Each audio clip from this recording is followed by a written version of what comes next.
And is that a really exciting point? I wasn't as high on him for year 1 and 2.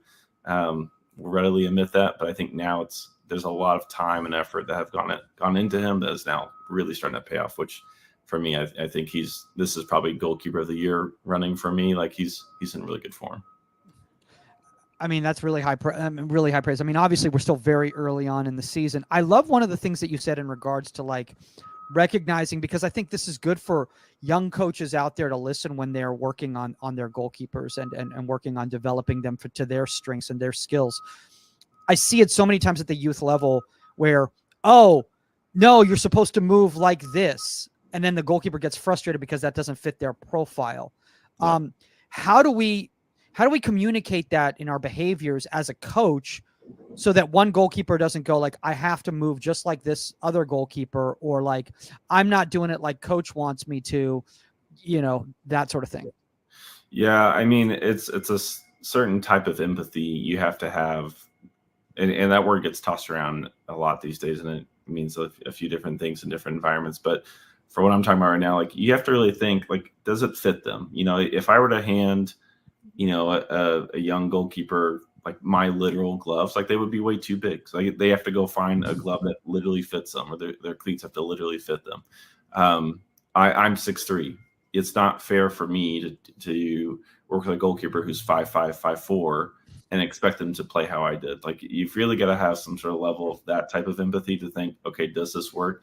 I think you see, I'm always interested when the goalkeeper coach is a bit shorter, because I think most of those coaches I've come across with, they're much more creative and they're much more kind of like outside the box thinking. Whereas if you see a goalkeeper coach who's my size, like typically like they all play and coach the exact same way. There's kind of one way to it, and they have a hard time working with kind of smaller goalkeepers. They ask them to do stuff that like doesn't really fit their game. I see a ton of goalkeepers that think that they have slow feet. They're actually extremely quick, but they get set big and they get set with a lot of power, but like that's not their game, and so they end up robbing themselves of what they actually could be doing. I want to go to this clip right here, actually, really quickly, that I was noticing just kind of coming through the, where was it? Right there. Okay, this PK right here. So one of the things I really like about this, and I know this was last year, I know this wasn't this year and everything like that, is that it seems like Roman doesn't actually move his feet until the strike. His shape is such that he's reading the player, but he's not actually moving. I just want to break down why this is so effective, especially for young goalkeepers who have a tendency to start moving before the ball's even struck because they're kind of getting ahead of the play. Yeah, there's a lot of timing that goes into penalties, and I'll say this: I know for a fact Cincinnati puts a lot of time and effort into the research ahead of. I don't know how much Roman digests, but I know if he has any questions, I do think like it's all available to him. So, if you go too early, strikers are at the point now where like I said, it's like the rock paper scissors. If I tell you I'm going scissors, like, well, then you're just gonna, but now that you know that, there's kind of this weird game that goes on. So there's a big timing component to it. You don't want to reveal your hand too early because most penalty takers can deal with that at this level. At the youth level, you can get away with it a little bit, I'll be honest. But the big thing is like really being mindful from not just a one-off, did that work one time, but really trying to get an idea of, okay, I've seen 5, 10, 15, 20 penalties. What's working, what's not working. Again, trying to find like the right fit.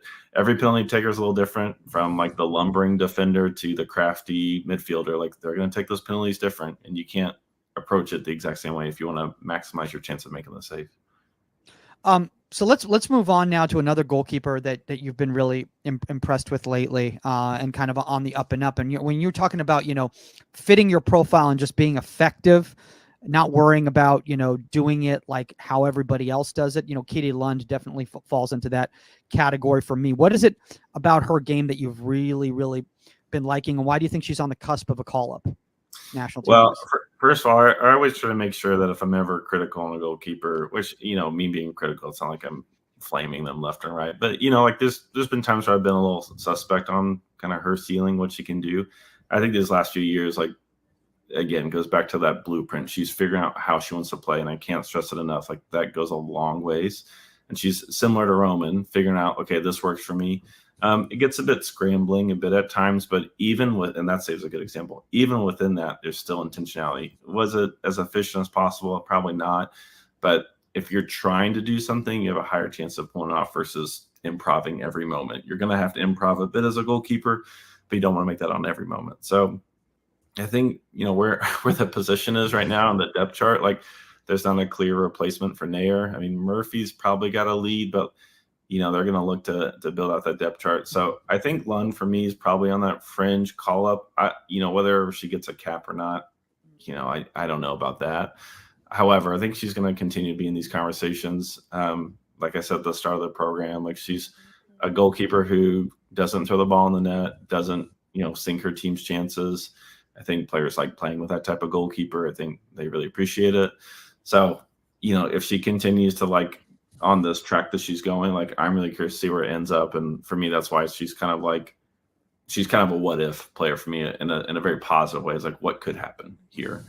So yeah, I think she's had a really interesting spot. One thing I do want to say, and I want to bring up this one clip right here. Let's see if we can go back to it right here, because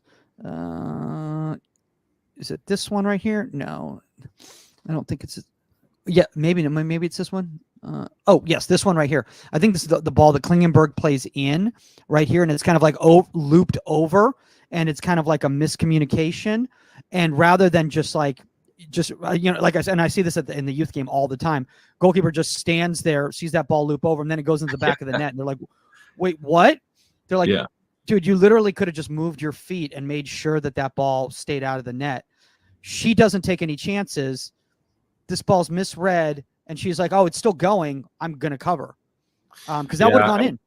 Yeah, and I think this is a really great example of, like, she's clearly aware of the situation. It's a bit clunky, right? She, like, falls on her knees a bit, and she, like, turns her shoulders over kind of awkwardly. However, again, she has intentionality behind it. She's doing what she wants to do. She's thinking about the percentages. I'm going to guarantee you, with 99% certainty, they've done something in a session where, like, there's a possibility of a deflection, but if it doesn't deflect, it can still go in. Something like that. But she's prepped for this moment.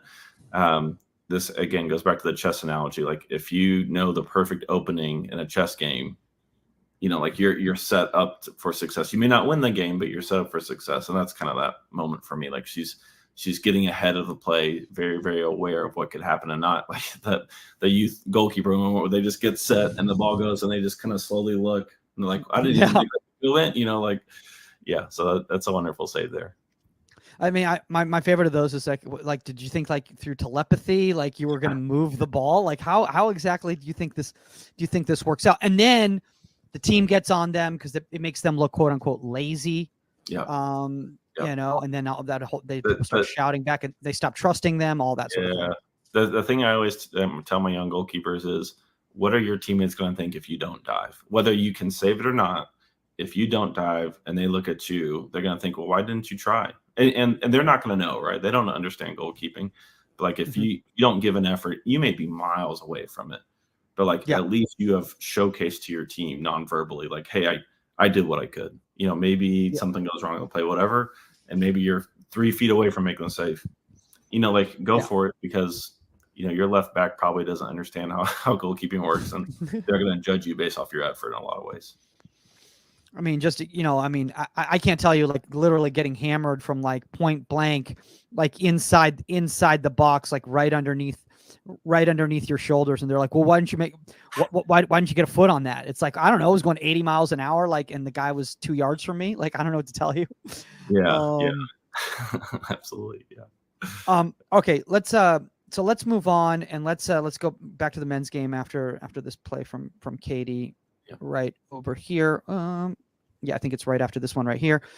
Chris Brady at Chicago Fire obviously stepped in for Slonina when he moved over to Europe. Another young goalkeeper. I was actually really surprised that you've put him this high already. Yeah, so he's like the reverse for me with all these keepers. These last 3 keepers we talked about. So when we talk about, like, the blueprint and having intentionality, for me, he's on the other side where he just has natural skill, but there's you could. I feel like if you took the same shot 10 times, you'd see him make 10 different saves. And he's at a point where that door is closing, where he's going to be able to get away with it. He's either going to start building some really bad habits, or he's going to start getting exposed because shooter's going to know, oh, hey, he's actually kind of weak here. So he's a really interesting goalkeeper. I mean, immense talent, and I think everyone's been pretty unanimous on that. Kind of the question now is like, what's the ceiling like? Because there's so much scrappiness in his game that is a very good thing, that he's able to improv so many moments. But that's a good example, like just immense athleticism there, right? He's able to make these huge saves. I think he's kind of what everyone was talking about with David Ochoa, if y'all remember that young goalkeeper that everyone was praising, of like, he has the ability to make a game-changing save. Like Brady has it. The problem that who else has an ability to make a game-changing save? Aubrey McLin. Hi. Hey. What's up? Oh my gosh. We're gonna have to talk about this when we start the show. Like you're like an adult now. This is crazy. I know, right? Oh my gosh. How's the whole recruiting thing going? Crazy. It's going good. Yep. Just can't wait for June 15th. So it's crazy. Down the days. Yeah. Oh my God. Have you narrowed it down to a few? Yeah, I have like a top 10 list. So yeah. Top 10. Yeah. Nice. Top 10. You could, you got to start somewhere, Susk, right? Hey, it's a good problem to have. Absolutely. Just think about it that way. Absolutely. All right, let's get this going here. Here we go.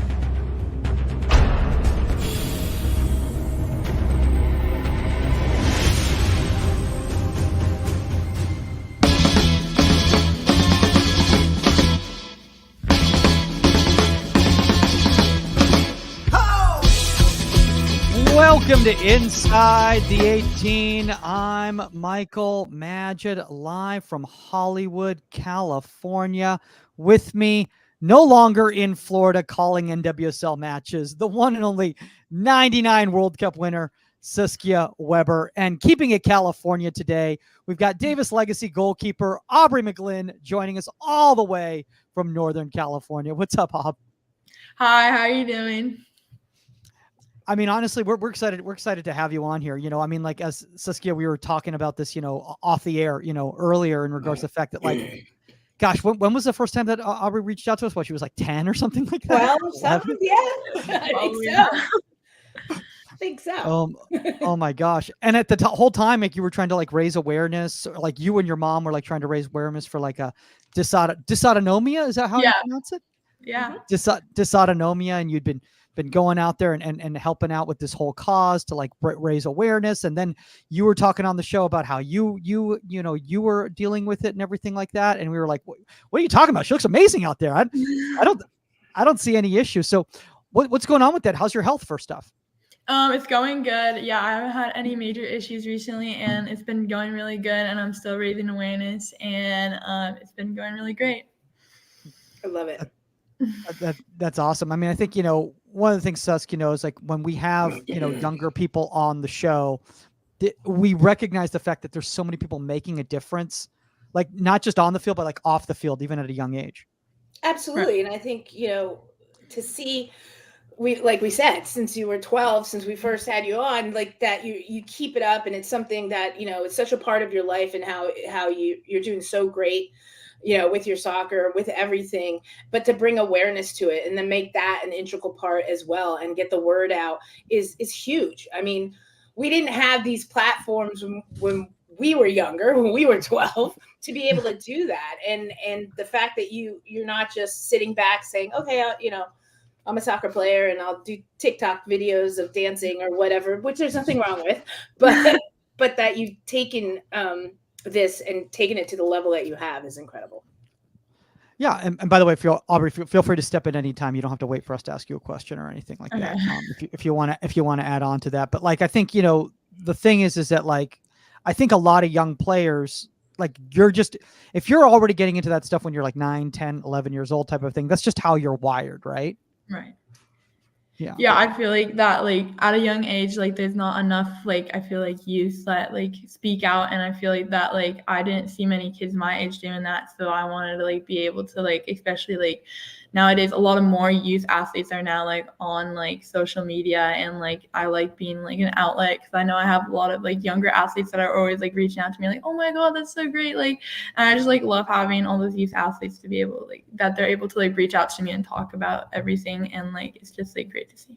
Well, what's so important about that is we go back to having that outlet, having somebody to identify with that's like you, that's your age, and understanding what they're going through instead of being silent and feeling you're alone, and whether you're being bullied or because people don't understand, and having nowhere to go with it. And the fact that to put yourself out there and be that outlet and be that mentor, it's huge. It's huge for any young player growing up, and it's huge for adults as well. Right. You know, and here's what the craziest thing about this is, like, if you go onto this here, like you've got this whole like link tree with like all these different things that like 30 things that go down.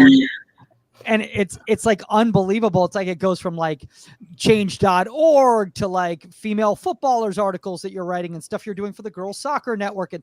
It's amazing, Susk. I mean, it's like, you know, you're kind of, I don't want to say that like you're kind of creating a brand for yourself already, because it goes way farther than that, because it is like you say about advocacy, but like you're making literally a difference in all these different facets of the game. No, yeah, thank you. Yeah, I just like, I feel like that doing all this, like, because I know like with like female footballers and like Girls Soccer Network and writing those articles, I know that like yeah, for like instance the college recruiting one, I know that I know that I struggled with college recruiting and just like being nervous about going to ID camps, because I feel like those are like such stressful things, and same with like showcases. And I feel like just like having like, I wanted to create this so that I like, because these like type of articles also help me cope and get my feelings out there. But I also feel like that I've just also heard like so many people who like also feel the same way, and so that they can relate to this and feel like that they're not alone with these feelings. So yeah, and it's one thing to try to talk to somebody, like if I take myself, try to come to me and talk to who used to coach at UCLA. There's like a certain sense of intimidation maybe there underlying, but to have somebody that's writing an article that is going through it and that can directly identify and answer questions of young players that are going through it is invaluable. Yeah, you know, and I think, you know, one of the things about that in regards to it, Aubrey, and we'll talk about it once we get into the topic, and which is kind of creating this like mental health template for youth goalkeepers, is that it's one thing for me or Saskia or Right. another coach to say something to somebody, but we're really dealing with conceptually, because it's been such a long time since we've gone through the process. And it's another thing for you to talk to like a freshman or an 8th grader and be like, hey, Exactly. this is what it's like. This is what I'm actually dealing with right now.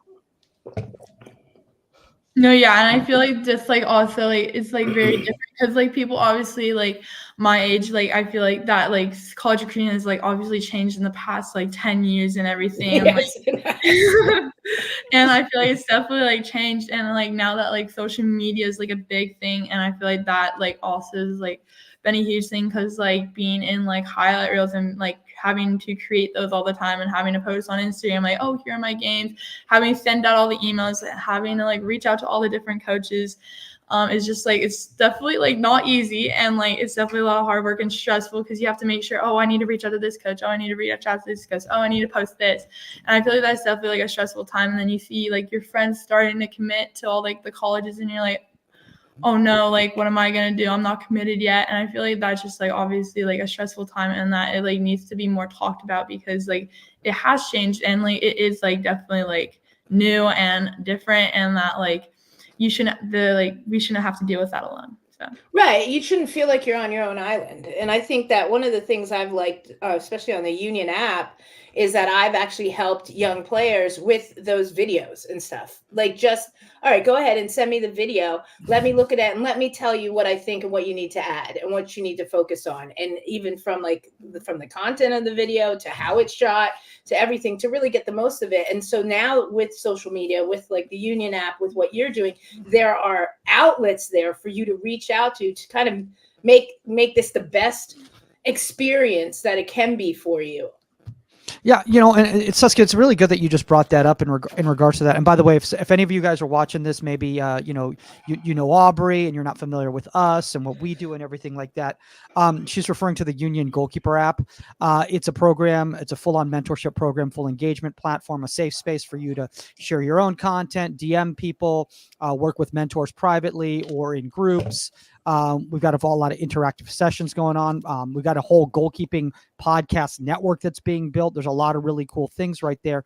And you're watching a free preview right now. So if you don't know what it is, go to the uniongk.com or go to the Union Sports Community on Apple or Google Play stores to download that. But there's college players on there, Aubrey.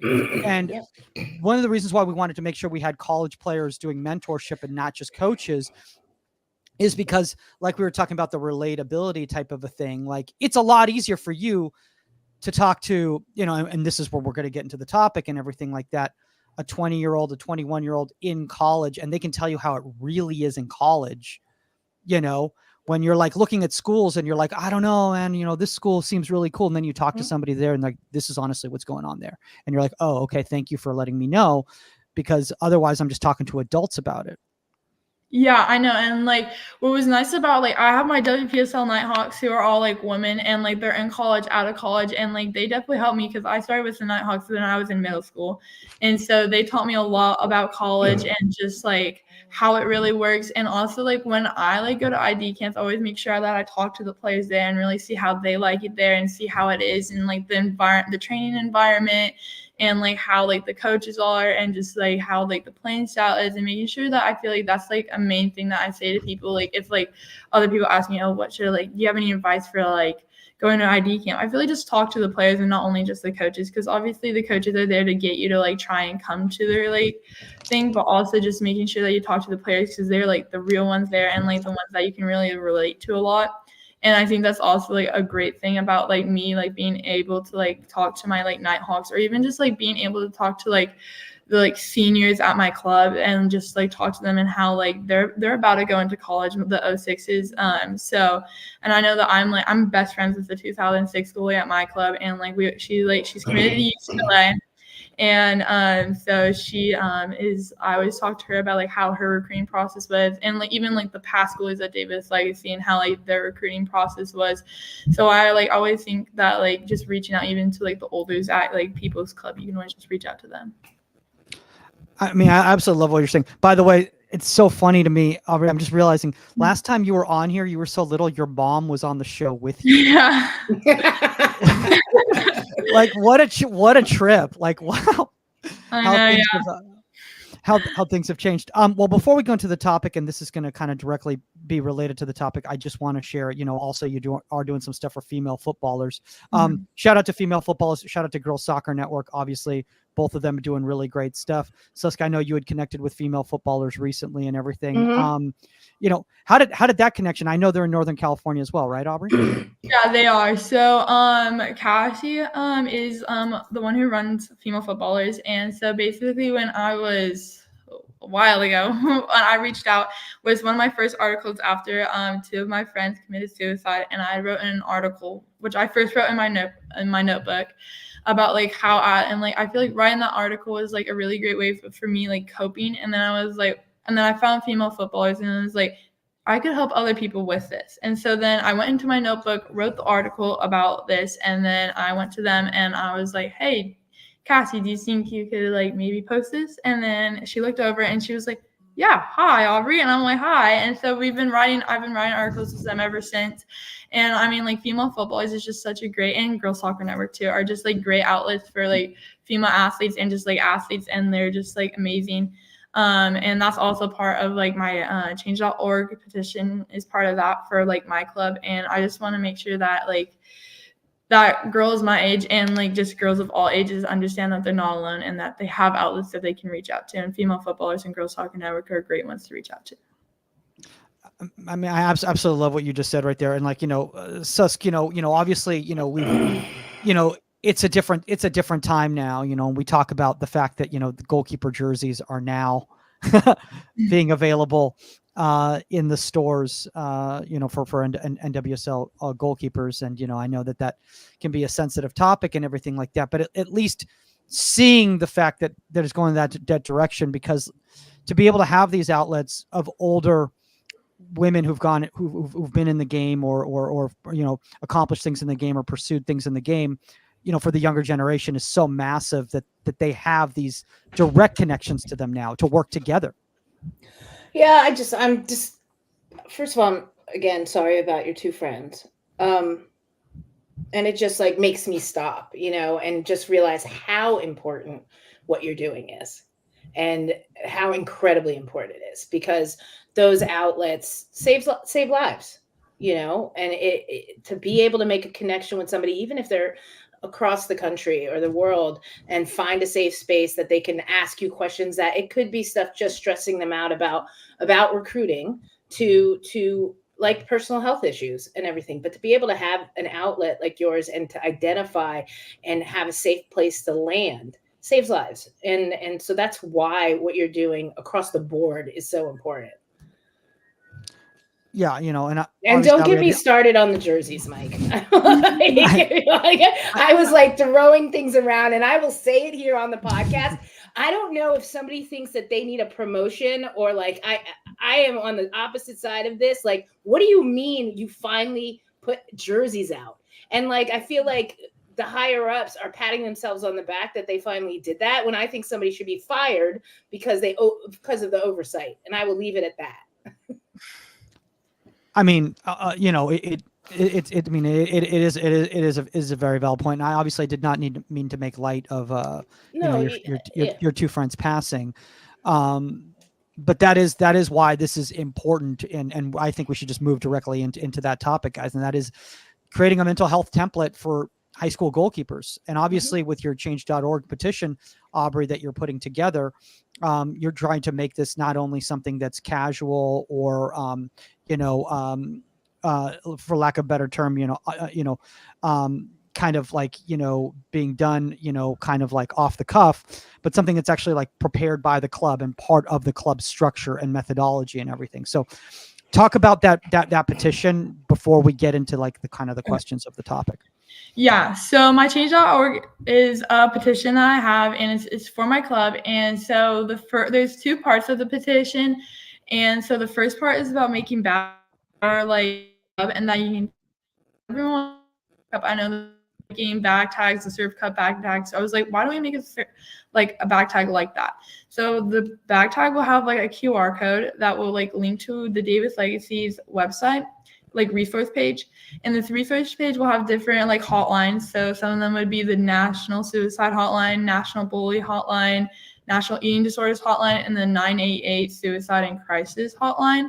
And so that would be the first part, and it would be attached to all of the Davis Legacy players' bags, and it will just like have it so that they always have those resources and outlets available.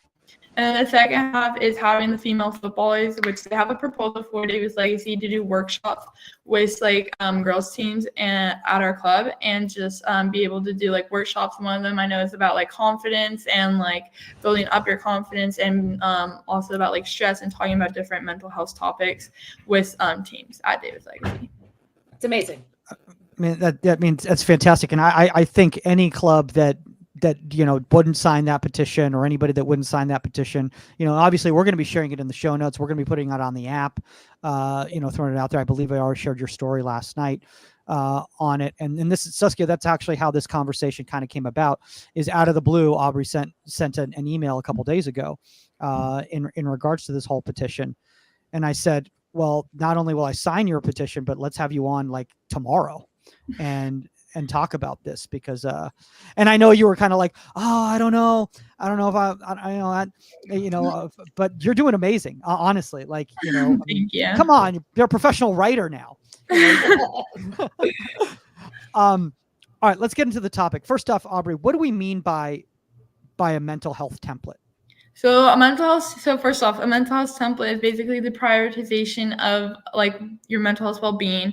And so an example of this, so for my mental health template, is that after like stressful events, so like ID camps, showcases, games, practices, anything like that, I go into this notebook that's in my room, or like sometimes I bring it with me so I can write in the car. because I have a long car ride sometimes because I go to San Francisco or whatnot. And I write in that notebook about like what happened. And then I just like write all my emotions and my feelings into that notebook. And then after that, I take like a day or two to like really reflect on it. And then I go back to my notebook, and that's how I write a lot of my articles. So like a couple times I went back to like my notebook and I saw like all my ID camp ones, and then that's how I made my ID camp article for female footballers.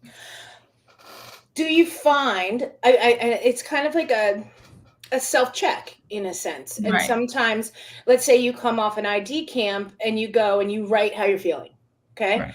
And then you go back 2 days later and you realize everything's negative, right? And Yeah. and like, did I really feel that way? Or like, let me see, I've talked to the coaches from the ID camp, or I've talked to some, and it wasn't how I perceived it. And so it helps you kind of work through that in a sense. Yeah, exactly. Yeah. And that's good, unless you're just sitting there stewing in negativity in your head. Yeah. I mean, it's such a great point, Saskia, what you just brought up right there, you know, and Aubrey, this is so commendable, to handle things in such a mature aspect, because I don't handle it as mature as this. I'll tell you that, because like, I'm just thinking right now, like, even like after I'm done playing a game, even to this day, like in the shower, it's all negative thoughts. It's all like, oh, I should have moved here. I could have done this, blah, blah, blah. Even if we won, type of a thing, so if I'm programmed myself to be thinking like that, imagine the stakes even higher and higher and higher and higher. And it's only going to get more difficult the higher up you get in the echelon once you get to college and all of that. So if you can establish these early with the younger players that you're working with, I mean, they're going to be so ahead of the game, right? Right, exactly. Yeah. And I think that's why it needs to like the stigma around like mental health and just like well-being is like, it needs to like be lessened, because I feel like that like it wasn't talked enough when I was little, and I like rarely know, like I don't think anyone really talked about mental health when I was like 10 or 11. So I think that it's great that we're getting somewhere, but it can be better. So I think that's like what I'm really trying to work towards in a lot of like other programs like Female Football, Girls Soccer Network, Katie Meyer's parents, and like everyone like that, and it's like really great to see. Is it something that you share, or is it just for yourself?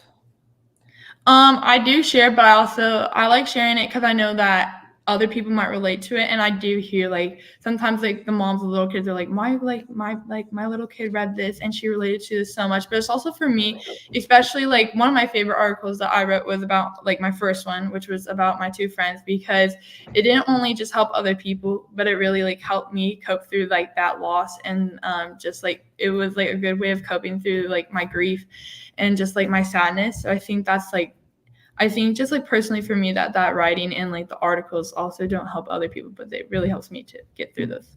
No. Yeah. I want to talk about this right here, Aubrey, because, it seems to be that a lot of people are saying this, and by people, I mean like older people are like, oh, this generation, they all blah, blah, blah, and their mental health and blah, blah, blah. But in my feeling, I believe that all of us throughout all the generations have all dealt with these same exact issues. We just weren't comfortable talking about it, and no one really paid attention, and no one really helped us out. So because of that, it's always been there. It's just that now it's actually being addressed, right? Well, I mean, and I think if you go back generations, we can say plural, that the stigma was always like, you're an athlete, you're tough, get over it. You know what I mean? Like, suck it up, and part of the game, or part of life. And athletes that succeed are automatic. If you show that weakness and that mental weakness, then you're not going to succeed, because you're not a tough athlete mentally, and you're not a tough goalkeeper mentally. And I think that, and having no outlets, that was just hidden for us like generations ago. But now with the outlets that you have, with writing the articles, with social media, number one, there's so much more pressure on younger athletes because of those things. And like you always say, Mike, the vitriol of social media, if you post something and the bad feedback you get back and everything, we didn't have those problems. We didn't have that. I didn't have, people I have no idea of looking over my shoulder every time and telling me awful things and how to deal with that. So I think it is a little different. It is very different in this generation. and I think, you just brought up a really good point there, Suskin, and honestly, people are like, oh, why'd you make the, why'd you make a paywall on the union and everything like that? It's because we want to eliminate those negative comments. No one's going to pay to go on there and bash youth players or young coaches or anything Well, like if they that. do, they're getting kicked off. Exactly. And we have the power to do that. But like, how tall are you now? Me? Yeah. I'm 5'10". Yeah. Like, oh my gosh, you've grown up so much. Oh my God. And you're still growing? Technically, yeah. I mean, they said that my growth plates are like closing, but I hope I still got more. Like, I'm telling you, when I was little, like I always said, like my biggest dream was to be 6 foot. I don't think I get there, but that was a big dream of mine. You're getting close. 2 more inches. Yeah. Hey, 5'10's decent, because on that profile it's going to say 6 foot anyway. Yeah, So. I mean, I'm 5'8", and on my national team profile said 5'10", and I was like, all right, maybe everybody just assumes I'm 5'10", but it's fine. All right, 5'8" and 3. I'm not 5'8". I'm 5'9", but I'm 5'8" and like 3/4. Okay. Yeah, so just round up. I have to. It's 5'9". Yeah. I think one of the things, because bringing up the whole social media thing from a mental health standpoint, it not only does it just affect players, in regards to like college recruiting and everything like that, but it also affects, like, you could be, even me, to this day, I'll spend hours editing something and I'll post it, and not soccer stuff, not comedy stuff or whatever, and the first comment is just a mean, nasty thing. Yeah. And it's like, I just spent all this time and energy on that. And this might not even be valid. It's just that this person is just that's how they get entertained, is by just saying mean things about people and trolling people. But like, for a second, it just ruins my mindset right before I'm about to go to work, get on a meeting or whatever type of thing. So I can't even imagine, Aubrey, nowadays, you posting a training session, or, hey, here's some highlights from, ECNL showcase this weekend.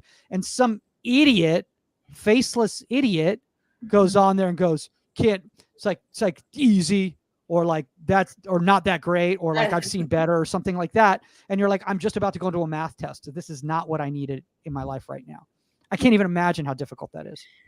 Yeah, I mean, I've definitely gotten some mean comments on different things and different highlight reels, and I mean, it's definitely one of those rough things, and my mom always makes sure that that I know that they're not real people, and that they're they don't know what's really going on, and sometimes it might be just this random dude who is just there, and he's just commenting on my thing just to comment mean thing, or maybe he had a bad day and he just wants to ruin my day, or just wants to take out this anger on a random person, which ends up to be me.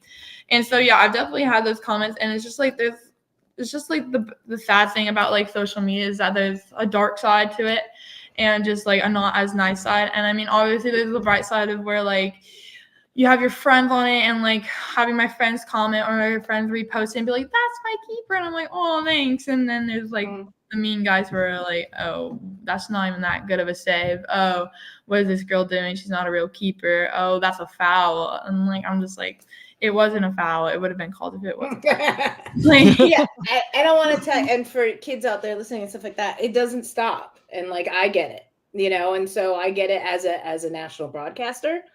We post once a week for Angel City, 3 things to know.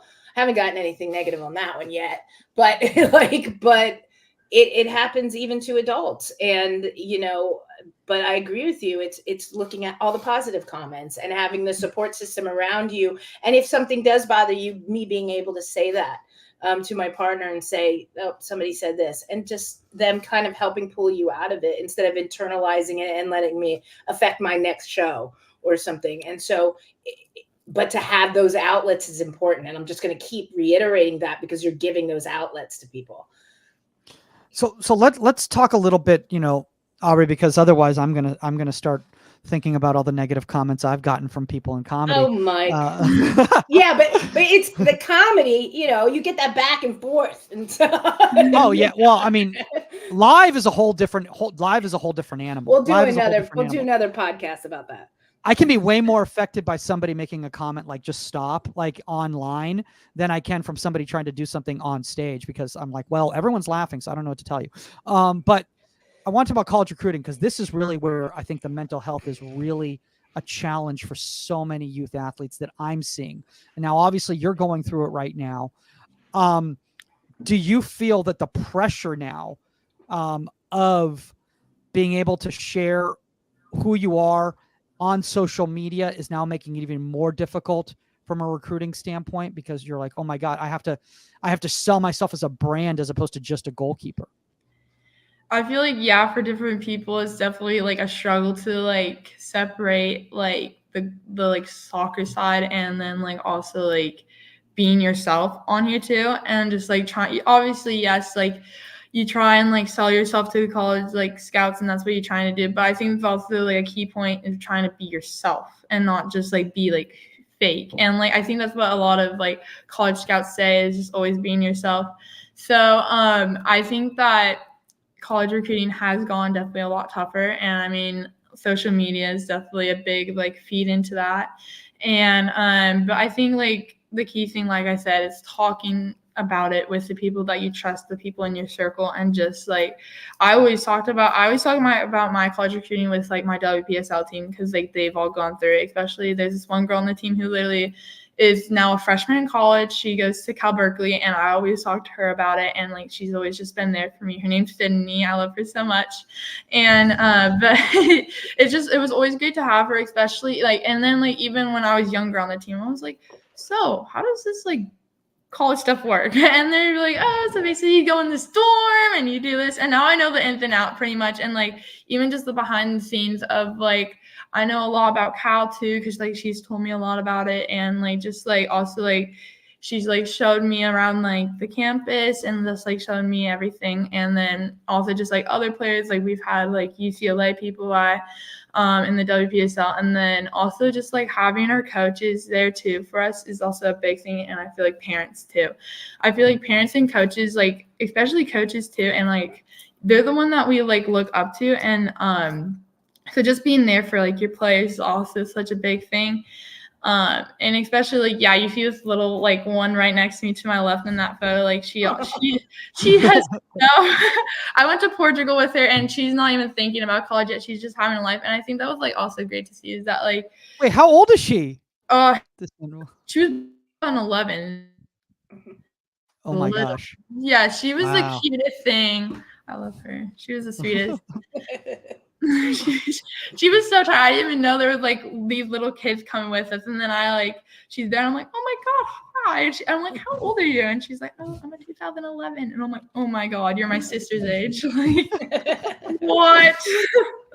But yeah, and I think like college recruiting has changed a lot. And I think just like being able to talk about it with the people you trust most is like definitely very important. And I love, Saskia, how Aubrey brought up about like coaches and parents, like, because they are a big part of this, Mm-hmm. I think, from a positive standpoint and a negative standpoint, they can be, Yeah. And Saskia, obviously, you've dealt with parents on both the positive and the negative side. What have you seen that's been successful as an outsider when parents are working on the mental health of their youth players? Well, I think when it comes to college recruiting is that I think the wrong thing to do is take that checklist and say, these are the top 10 schools in the country, and these are the ones you want to go to. And it's just not right. Like, you have to find what fits, because this is a journey. This is your child going away from you for the first time. You're not pro, so it's not all you're doing, right? You're in school, you're learning to live by yourself, you're learning to do all sorts of things. And are you comfortable in the environment that you're in? And so when you see those kids, when I've talked to parents and kids, and they're like, yeah, she's looking at UCLA and UNC and all over the map, but I could check it off the top 10 list. And I'm just like, so she's okay going away from home. She's okay traveling across the whole entire country. She's okay with the curriculum. What does she want to do? Like all these other questions outside of soccer. So when you find parents that really allow a player to experience that, to get to really go and immerse themselves in the campus, in other players, and ask questions and really find out if this is a fit for you, that's the right course to take. And your child might come back and say, you know what, even though UCLA wants me, I really want to go here because this is where I think I'm going to be happy. And this makes me more comfortable. Yeah, maybe they're number one in the country, but this is going to make me more comfortable. Yeah. Aubrey, just kind of obviously, just discussing it with your friends, who've gone through the process and obviously yourself going through the process and everything like that. Like, you don't strike me as the type of person who's like, these are the best soccer playing schools, so that's all I'm going to focus on. No, I'm not saying, but there are so many that do. Oh, yeah. And I think that pressure comes from parents and coaches. It's the wrong advice. It's the wrong advice. Yeah, I say that like that's like a big mistake that some people do is they're like, I'm going based off like the top 10 soccer schools. You have to think about too like what you want to do academically, because like, you have to think about what you want to do in your future as well. If like you don't want to go pro for soccer and like you need to think about what you want to do for your future, because maybe like UCLA might not be your best fit for like a certain major, and like maybe if you live all the way in like who knows Michigan and like you want to go to UCLA and you don't want to go far from home, that won't work. And like you have to think about like I think like I know like just like being away from home wouldn't be that big an issue for me. And like it like I know for a lot of people like they want like I know some Davis girls like want to stay close to home, so they go to like Cal Poly or like go SoCal. Right. They want to go to like different schools, and I think that's like an important thing to do too. Is just like know that like you don't have to go to the best soccer school. You can go to where you want to go. And I'll tell you, as a coach, as an analyst, as everything, if you make that decision and you're happy, you're number one going to play the best soccer you can play, right? And if your aspirations are to go pro, you will be found.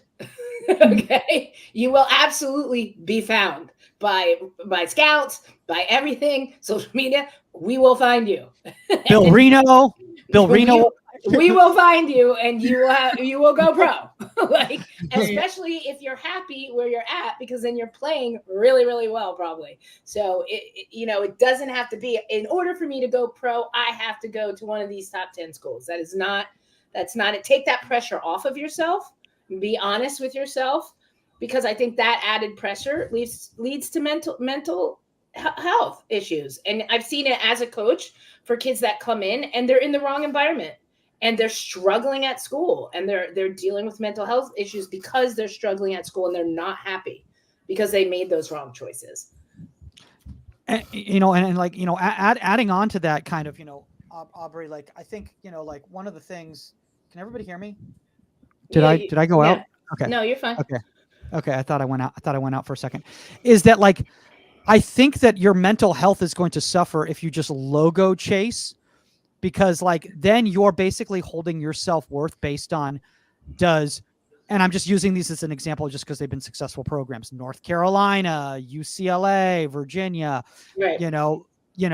If they want me, I'm important and I matter. If they don't want me, I'm the worst, and now how are you going to move on with the rest of your life if your self-worth is based on whether North Carolina wants you to go there? I would say if you look at, go ahead and take like the entire NWSL, like all team rosters, and look at some of the universities that fill these rosters, and it's not 100 UNC players and 100 UCLA players, and it's all over the place, There are D2 schools on there. There's Pitt. There's, no offense to anybody if I'm calling out, like, I'm just saying there are schools and conferences that aren't like the Big Five. So, I mean, Bethany Balser played at an NIA school. Exactly. So, there's. I mean, do you there's get that, Aubrey, when you're talking to other players your age that are like, oh, but I want to go here and I want to go there, and do they feel that pressure to only look at these major schools, and like you said, what'd you say, brand chasing? I've never heard that before. logo chase, logo chasing. Okay, thanks. Yeah.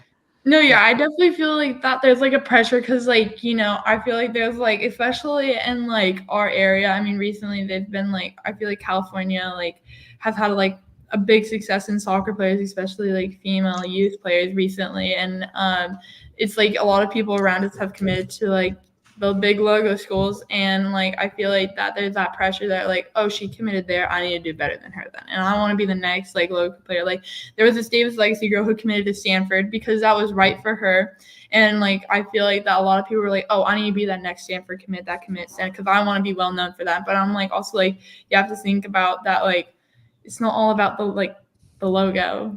It's about like where you want to be happy, because I feel like that's like a big thing too that people need to understand. Like you play better when you're happier, and like that's a big thing. And I feel like that's like a big thing that's forgotten now. And like I know like I love my mom to death for this. She always asks me when I get in the car after a game, she's like, "Did you have fun?" And I'm like, "Yes, I did." And like I feel like that's something that parents need to do more too. Is that like not ask like just going straight to what you did this wrong, or doing stuff like that. I feel like you need to ask them just first, like, "Did you have fun?" Like, I feel like that's something like a big thing that like I thank my mom so much for doing, is that like she asked me that after every practice and every game, like, "Did you have fun, Aubrey?" I'm like, "Yeah, I did, Mom. Like, it was great." So I think that's something too that parents need to understand too. So 100%. Absolutely. I mean, you're making me think about my own psyche too. Aubrey. Mike, do you need me to ask you every Monday, like, Mike, did you have fun at your games? Would you like me to ask you that? I'll be honest with you. This as an older goalkeeper, I've been trying to introduce the K save and the block and everything like that into my game, and I think I might stop doing that because I'm not having fun. I'm not having fun with that. All I'm doing is like pulling muscles and things like that. My body's not meant to be that flexible. That's insane. How can people do this? It's unreal. All right, let's have some fun here because I think we've been doing a lot of heavy stuff right here, and we'll get back to it to kind of wrap everything up. But Aubrey, as you know, as somebody that watches the show consistently, we like to break down goalkeepers on this show. So we're going to be doing a little breakdown of you on this show right over here. She's been kind enough, Saskia, to send over some clips. So let's do a little bit of breakdowns here. So first off, what are we watching first off right here? This first one. This clip is against Surf Bay Area, and so we played them and we tied 1-1, and this was like a really big accomplishment for like our team because like I think last time we lost them, so it was really big, and they're like one of like the best teams in our area. So this was like a big thing, and like so right now it was a really big game for us, and I think this was our first game back after high school, so it was transitioning back after like everyone has been on break from a club, which was a big thing because some of our players didn't even play soccer during the break. They went to like different sports. Some played basketball, some did like a bunch of different other sports. So this was a big game for us to like restart as a team, and so yeah, this is a tip over say that I did. But hold on, first off, what's going on here? This girl has what like happened to your defense? 45 minutes to name our tricks here. Okay, and their defense. Where's everybody running away? It looks like, is this before the game? Are you guys just messing around? Yeah, I mean, it was a long game for defense because like this team is super strong on offense. Like I'm best friends with that girl who took that shot. Her name's Lily Bella, and she's a great player. But yeah, they're a really tough team offensively. They have like, especially Lily Bella and this other girl named Tiaran on the team who I'm friends with. They're very technical, so it was they definitely did not make it easy to keep it 1-1, but it was a really good game. But so let's break down. So first off, the shot after she does her pirouette, she's right there, and it looks like she's starting to bend the ball. Is that bending in towards you, but kind of lifting? Yeah, I think so. Yeah. Yeah, so it's going it comes off like it's going wide, it's going far post, then it comes back and bends really quick. Yeah. You know, and I think that the great thing about this is not biting. not taking, you'll see a lot of young goalkeepers with that assumption when that first comes off of her foot. And if you don't see that the curl with the follow through, that it's going to bend back, you might bite and kind of get yourself like just a micro movement out of position. But then you stayed just zoned in on the ball, and just adjusted. You were deep enough on your line to make a great tip over the bar. Yeah, and one of the things I love, Saskia, what you just said. By the way, Aubrey, did you look at the fact that you're getting like a professional analyst to break down your film? That's what you can get on the Union GK app, guys. So check it out. You see that plug right there, Saskia? I that did. Went? Go to the way to bring that back around. And you can have Saskia break down your own film as well too, to learn from it. But I want to say is that I didn't even notice that. It's such a good point. I can't tell you how many times that ball's been bending away like that, and I've already started leaning that direction. And next thing I know, because that ball breaks up there, I'm flailing trying to get it. And then my whole team's like, dude, it just came right at you. What are you doing? Well, I think you're also, what you'll see a lot of young goalkeepers do, and maybe you, Mike, you'll see a lot of young goalkeepers do is when she takes that shot is kind of preset forward, right? So if you preset forward on this, then you might get beat over the top on this, right? So not presetting forward. So she comes back across, and then you just take a little micro movement to reset your feet really quick, follow the ball, and you still have your depth, and you're able to cover that.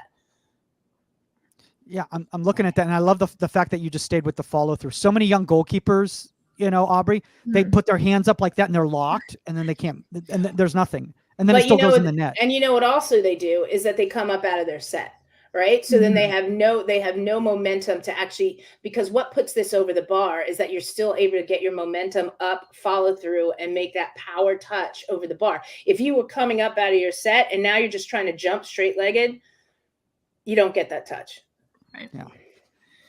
This is fun, Saskia. I feel like we're almost foreshadowing. Well, I had classes. I had coaching this morning too. So, see, Saskia still goes to school too. I do. Yes, I do. We all, Aubrey, anything you want to add to this clip before we move on? Definitely, like, this was not natural at all. I practiced this save forever. When I tell you, I could not jump for the longest time. I could not jump. It took me so long. I went to the gym to strengthen my jumps to just doing box jumps. And then also, I feel like that's also a thing that kids need to understand, is that it's not only just going to the field doing saves, it's also getting strengthening those different muscles too, so that you can jump higher, because that's what really helped me too. So and I think also training with this with Nate, who you guys introduced me to, and then also my another trainer who helped me with just being able to be comfortable to and teach me how to dive backwards and how to be able to tip that back. And so I think, it definitely took a lot of time to get there, and that's a huge thing that you said, and it's so important. It's not just going to happen because you show up a couple days a week and go in between the lines and train. If you aren't able to get that explosiveness, you have to find what off the field training is going to help you with that explosiveness. We've talked it so many times. I used to train with the track coach. I used to train at Rutgers. I used to train with the basketball team at Rutgers. I used to do everything and that I could to enhance certain technical sides of my game. And so the fact that you said I wouldn't used to be able to jump for that. And so what would have happened? You would have stuck your hand up and it probably would have gone through your hand and into the net, right? Yeah. Or you would have tipped it into the net. But because you got that explosion, because of your off the field work and the effort that you put in, that ball's up and over and it's a save. Exactly. Hi, Nate, I want to move on. By the way. Hey, Nate. Hey, Nate. It's actually funny that you just brought that up. Because obviously, Aubrey, you have had the chance, working with Nate, to be in an environment with NWSL goalkeepers and training with NWSL goalkeepers, and seeing kind of what it takes to play at that level, and the work ethic that it takes and everything like that. And sticking with it. Look at Caitlin Rollin. Are you kidding? It's sticking with it and getting picked up by Bay and everything. Those are kind of good. Those are good mentors for you to be around. Right. No. So, but let's go into these PKs right here, because you shared PKs and I was like, man, I'll be honest. I love it. I love it because it's talk about mental health. Yeah. Penalty kicks. And you wrote a whole piece for the Girls Soccer Network on PK. Yes. Why don't you talk a little bit about that before we break it down? So I was on varsity as a freshman last year for high school, and I played for Davis High. And I was definitely a little scared when I got pulled up as a freshman because there was obviously I played with the WPSL, but I think it was like different because there were people from my school that I knew. And so that's like, I feel like that's why high school is a lot different from club because you know these people outside of soccer too, like, and you like see them like every day at school. But I was a freshman and I got put into, we were in playoffs and we had to go to PKs, and I, as a freshman, was put in. And obviously I was a bit nervous because I hadn't done PK shoots in a while since then. And I was definitely a little bit scared because it was playoffs too. And we ended up losing. But then I talked to a mental health coach, and they taught me different ways. Her name's Jen Ireland, by the way. And she taught me different ways of like how to like cope and deal with it. So I set like a routine that I did before every time for PK, so that I can like just focus on what I'm gonna do in my routine and just do that every time. So I don't focus on like, oh, you need to say this, Aubrey. Oh, you need to say this, Aubrey. Oh, I look at everyone's watching, like, oh my God. So I do like this like clap thing where I go around and it makes like a 0. That's like me and my dad made this thing a long time ago. Whenever I got a shutout in a game, we would high five like this and do a little circle. So we made a 0 for a shutout. That's always the thing me and my dad did. So I was like, I'm going to incorporate this. So I do a 0 little high five thing, and I clap. So it makes like a noise too. So like it's like I'm like when I clap, that's when I know I'm like I'm gonna say this. Wait, do we see you do this right here? I think.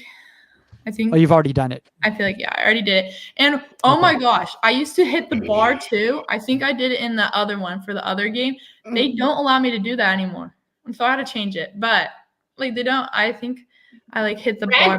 Brad Friedel used to put his hand around the bar. He used to hold the bar when he'd stand there. Men's national team goalkeeper. Like my era. That's unreal. That's unreal. But here's what I love. Oh, you just did it right there. I just saw it. Yeah. I love the mental aspect of the routine and the focus on do your thing. And because I'm an advocate for that. Like treat everyone the same. Like I don't get caught up in what people are saying. Oh, she always likes to go left, or she always likes to go low, high to your right, or whatever. Do your thing. Like get yourself focused, get yourself in your game, and honestly, react is my teaching. It might not be everybody. I might get blown up on that, but you force them to kick a perfect PK. But center yourself, right? And those little things, those little rituals, trust me, I had a lot of rituals. So those little rituals help you center yourself and help you focus. It's such a great point because now it almost kind of, it's like a reset type of situation where like now you're not focused on the craziness of the PK because you just did your thing. And it's like, but you can see that in so many sports. Okay, take baseball for example. When batters set up the bat, Nomar Garcia Parra was a really good example of this. It was a long one, but he had a ritual that he did every single pitch. Like, and you'll see batters, they touch whether they hit the bat on the ground, they hit their foot, but it's the same thing every single time, because they refocus and they let go. So by you redoing that, by you mentally refocusing yourself, maybe you didn't agree with why the PK happened and your whole team was hyped up and your coaches are yelling and screaming and you're allowing yourself not to get caught up in that. And you have to focus now. And this always brings you back to your center and focus by having those rituals. I think it's incredible. And right on. Yeah. That's why you're saving. So let's move on to this action right here. So is this, I'm assuming this is in the playoffs as well too? Yeah, this is in Final Four. Yeah. Okay. So breakdown, first off, what happens with this clip that you sent me? So basically I go for a low dive to the left and it was like, I think it was, a ball that got through those two defenders. And then I do like a reaction, like save to my left side. But yeah, and I actually knew that striker too. She plays at my club. She's a freshman. So I'm looking at this. Go ahead, Sasuke. Okay, let's so see. comment. The thing that I like about this save is that you held your ground, right? Is that you came out, you made yourself big, because honestly, she could have come across her body and gone far post as well. Okay, because your defender is not shutting that down. So you can't come here and you're big. You're like, let me make myself big. She's got nothing to shoot at here. You've stolen enough ground. You're not too deep, so she sees the whole goal. You've stolen enough ground. It's going to be a reaction save, but you've made yourself nice and big, nice and set. And like some people might come back and say, "Oh, you made the save and you're going backwards." First of all, she's 3 yards away from you. She also hammered the ball. And she too. hammers it, so it's a reaction save. But the bigger picture here is that you close the ground to shut the angle down, and if she had gone to across her body, you still would have made the save. So, and I will tell you, a lot of goalkeepers in this situation are caught with too much depth and too close to the near post right there. So 100%. that player just slots it to the back post because it's wide open for them, because they're so worried about that near post. I think more than not, too much depth here. I think you'll see a lot of younger goalkeepers that don't take that forward movement pre-stretch off of where you were to close that angle. They'll stay, they'll just shuffle over, and now the whole entire goal's open. Yeah, and you know, I think one of those things is to recognize that you have that much space and that much time to steal ground, right, Aubrey? Right. Yeah.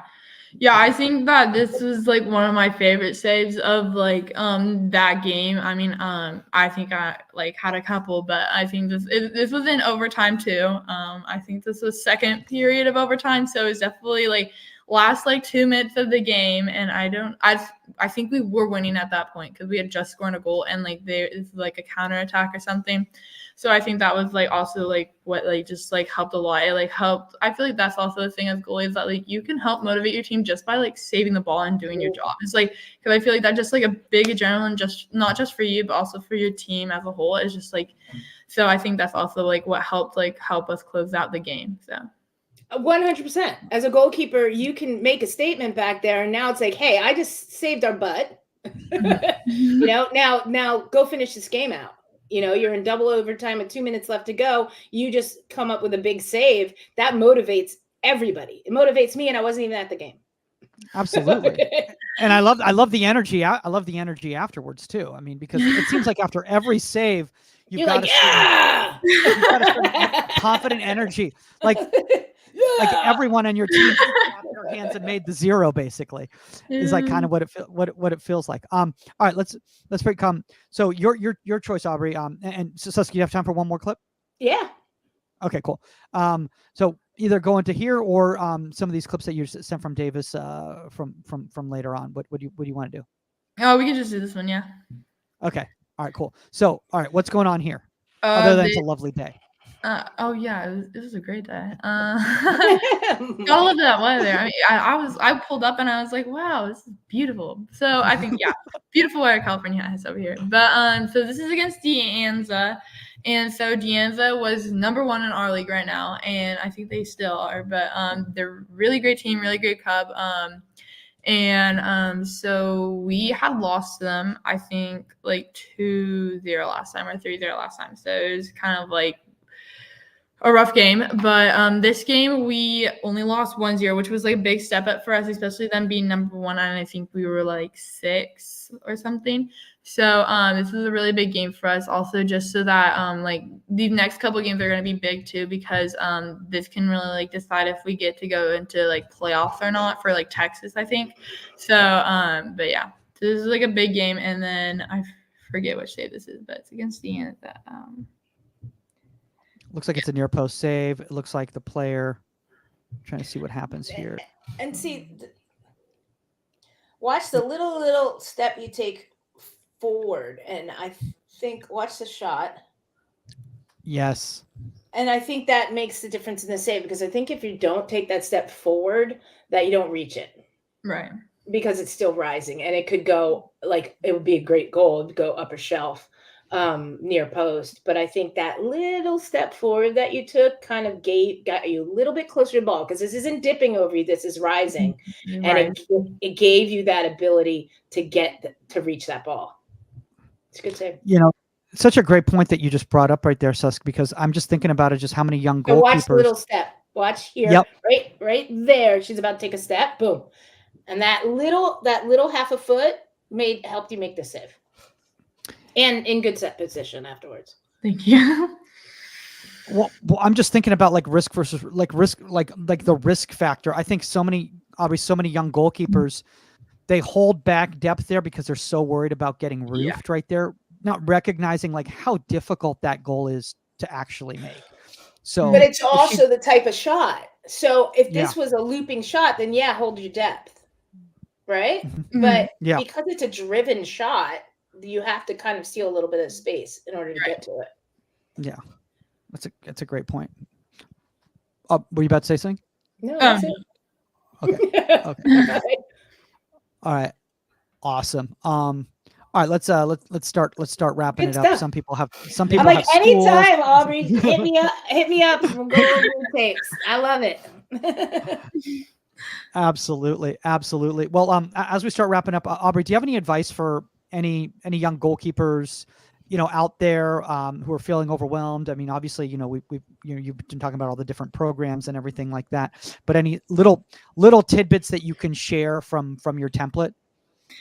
I mean, I feel like personally for me, I mean, obviously this might not work for everyone, but like writing or even like after like playoff games or like games that were big and important, just like talking to like your parents if you feel comfortable about talking to them about like games, and like just really using them as like what I call like a sounding board. It's just like, so like I was like, after our game that we played in like finals and we lost, I was like, Mom, I just need you to listen to me for like 10 minutes and just like let me like kind of like vent to you real quick.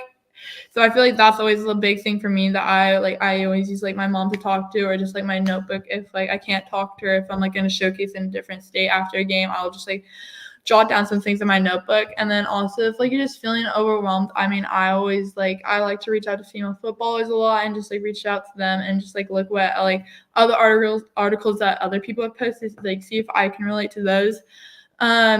Or just like reaching out to older players too. Like I've been saying, like older players I feel like are always like overlooked as outlets because they're just like, they might be 1 or 2 years older than you, but like they are such great resources because they've gone through the same exact things that you've gone through, so they can be so relatable. So I feel like just really contacting them and just like really reaching out, because they can be people inside, outside of your club. So I feel like that they're always like great resources. So Aubrey, you can reach out to me anytime. Yeah, and like you guys too, and like GK Union, like, you guys are right here.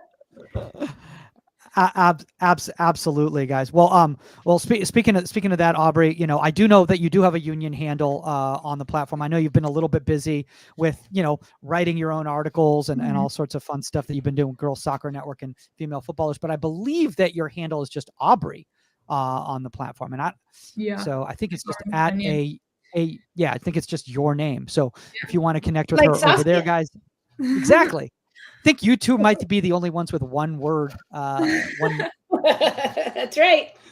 On the platform. So if you're on the platform, you guys are watching this on the platform right now, if you want to DM her over there, you connect over there, you can do that. Obviously, you guys can reach out to us at Goalkeeper Podcast on the Union platform, or at Saskia if you want to connect with her, or contact at insidethe18media.com if you have an email with a guest suggestion or a topic suggestion. I know some people had mentioned, doing more stuff on mental health and mindset and all that stuff, and we're definitely huge advocates of that and huge proponents of that kind of work. So shout out to people that have been doing stuff like that. Obviously, the wonderful Dan Abrahams does incredible stuff over in the UK and even with people over here. Jameson Kronzer with Ideal Performance over in oh my gosh, Wisconsin, I think it is where he is right now. Don't quote me on that, JMO. Sorry about that. As well as Melissa Paramo. I mean, there's a lot of people doing really good stuff with that. So look at those. Check out the change.org that Aubrey's got. We're going to put it in the show notes there, Aubrey, so people can sign that. And we're going to make Davis Legacy do it. They're going to make it happen. Love it. we're going to make it happen. And last thing I just want to say, guys, is that a big announcement for us. Wanted to talk about it earlier, but this is way more powerful and more important. We're going to be joining what's called the Believe Network. It is a network of some of the top podcasts in the world, from different celebrity athletes and different coaches and pros and all that sort of stuff. And we're going to be starting our own goalkeeping network exclusively on the Union for Believe Network. We're going to be doing different types of shows. You're still going to have Inside the 18, but we're going to be adding on new shows. And in a couple of weeks, we're going to be debuting a new show. The more details to come on that, but I can tell you that Saskia is involved in that show too. Yes, I am. Yeah, and if anybody out there, and I get to be as opinionated as I want to be. Aren't I always?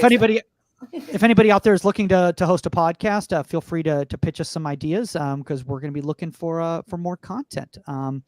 With that all being said, that's all the time on Inside the 18, and we are out. Bye, Later, everybody. Guys. Bye.